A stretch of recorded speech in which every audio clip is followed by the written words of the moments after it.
अस्सलाम वालेकुम, मैं आपके होस्ट मुस्कान। आप देख रहे हैं सोच न्यूज़। कराची से रिपोर्ट करें। अयासरी टाउन म्यूनसिपल कॉर्पोरेशन गडा के चेयरमैन तारिक अजीज बलोच ने मुलाजमीन की जांच पड़ताल के तीसरे मरहले के सिलसिले में कहा कि ईमानदारी से अपनी ड्यूटी सर अंजाम देने वाला हमेशा कामयाबी हासिल करता है, इसलिए हर इंसान को हमेशा ईमानदारी से अपनी ड्यूटी अदा करनी चाहिए। ईमानदारी का रास्ता शुरू में बहुत ही मुश्किलों का रास्ता होता है, इंसान को इसमें हिम्मत से काम लेना चाहिए, लेकिन जैसे जैसे वो ईमानदारी से अपनी ड्यूटी अदा करता है वो तमाम रास्ते आसान होता जाते हैं, वो मुश्किलें ख़त्म हो जाती हैं। इसके बाद इंसान को हमेशा खुशी रहती है और दिल व दिमाग को सुकून देती है। रिज़्क़ हलाल कमाने और घर वालों को खिलाने से औलाद नेक होती है और आखिरत में भी कामयाबी होती है।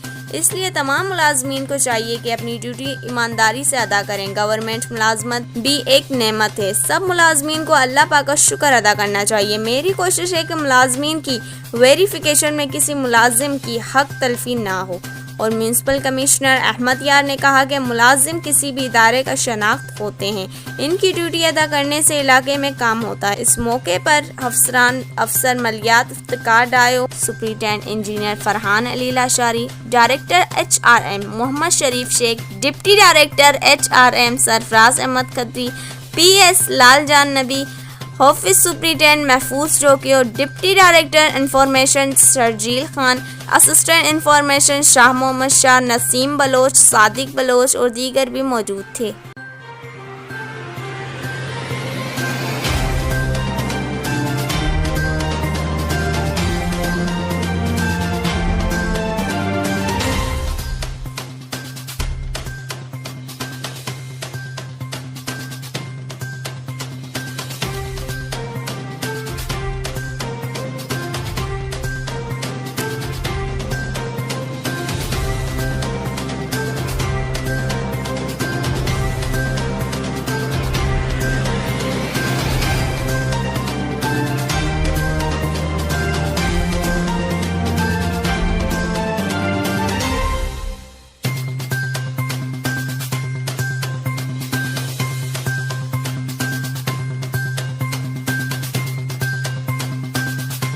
इस वीडियो को लाइक करें, हमारे चैनल को सब्सक्राइब करें और बेल आइकन जरूर प्रेस करें हमारी न्यू वीडियो सबसे पहले देखने के लिए।